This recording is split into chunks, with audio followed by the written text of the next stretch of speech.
Sometimes life confronts you with the harshest blows at the most unexpected moments. The person you trust the most, the one you open your heart to and share your life with, suddenly becomes a stranger, distancing themselves from you, causing everything to collapse.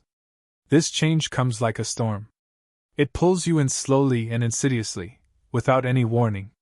The devastating impact of betrayal squeezes your heart like a vice. And as you struggle with this pain, the questions that constantly whirl in your mind lead to sleepless nights.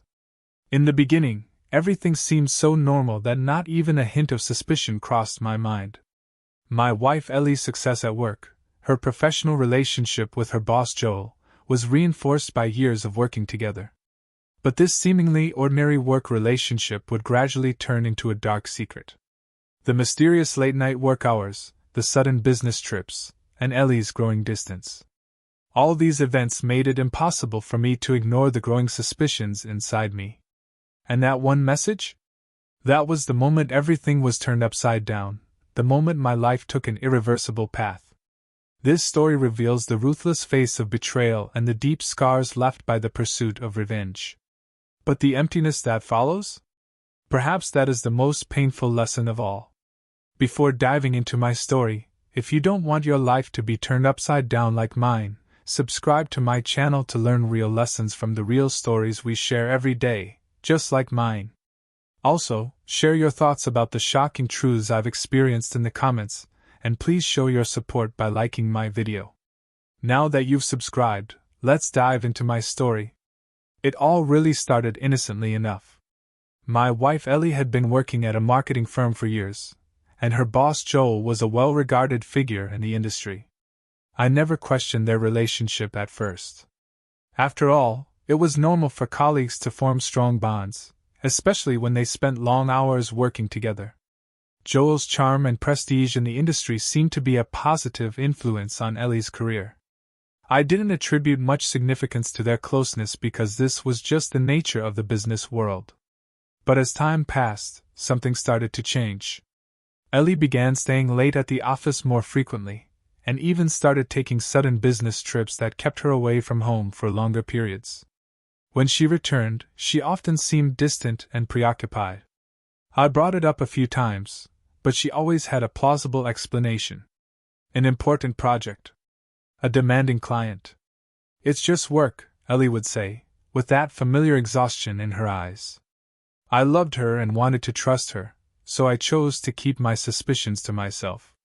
One evening, Ellie came home later than usual. She looked tired and drained, but there was something different about her. Late again, I asked as I offered her a cup of coffee. She avoided my gaze. Yes, Joel and I had a long meeting, she said. I noticed a tremor in her voice, but I didn't press her on it at the time. However, one evening, a close friend of mine, who worked in the same industry, sent me a message. The message mentioned that rumors were circulating about Ellie and Joel. I hate to tell you this, but there are some rumors going around that something might be happening between Ellie and Joel. At first, I was furious at the suggestion, but that moment planted a seed of doubt in my mind. I began watching Ellie's behavior more closely, and soon the signs became clear. Secret phone calls, sudden needs to step out during dinner, constant texting, all of this deepened the suspicions growing inside me. Eventually, fate's cruel twist led to a day when I accidentally saw a message on Ellie's phone. It was from Joel, and it made it unmistakably clear that their relationship went far beyond a simple work friendship. The message read, "I'm looking forward to tonight again, Ellie. Every moment I spend with you makes me forget the rest of the world." My heart sank at that moment. That night, I confronted Ellie. "Ellie, how could you do this?" I asked, trying to suppress the anger in my voice. Ellie looked at me with tear-filled eyes. "You saw the message, didn't you?" she whispered. The guilt in her eyes gave everything away. "Yes," I said harshly. "You lied to me. How could you deceive me so easily?" Ellie closed her eyes and tears began to stream down her cheeks. "John, I'm so sorry. It was a mistake. Something developed between Joel and me, but I never wanted to end our marriage. I still love you."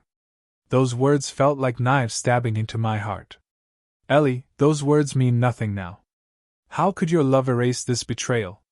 How can we go on? There was desperation and regret in Ellie's eyes. Please, give me another chance. I can make it right. I can fix everything.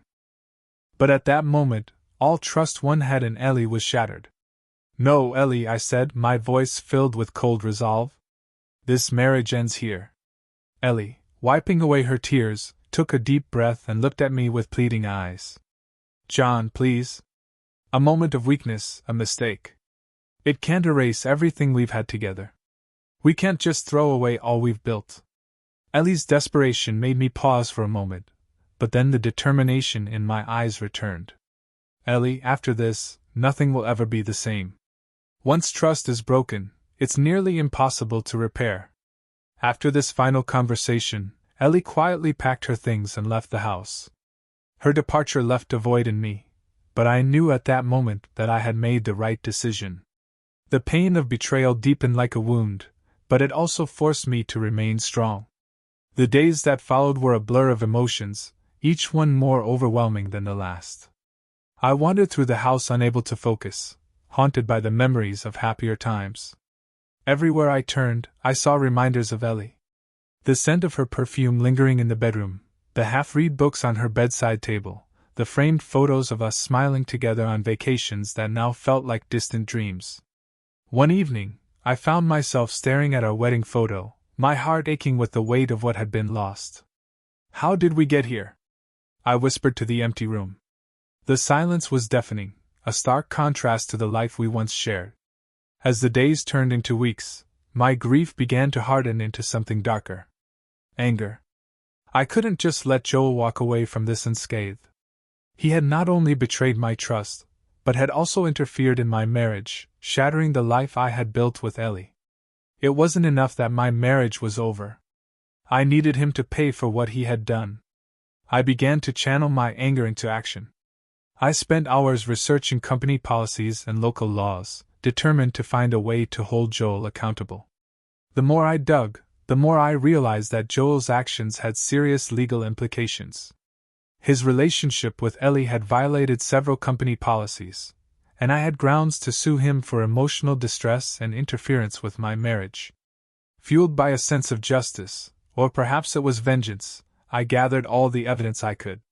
I meticulously saved every text message, every email, and even reached out to Ellie's colleagues who were aware of the affair. Their testimonies painted a picture of a man who had used his position of power to manipulate and seduce my wife. With my case built, I filed a lawsuit against Joel. The news spread like wildfire, and soon the entire community knew about the scandal. Joel, once a respected figure in the industry, found himself at the center of a storm. People took sides. Some blamed Joel for abusing his power, while others criticized Ellie for her infidelity. The public exposure was devastating for Ellie.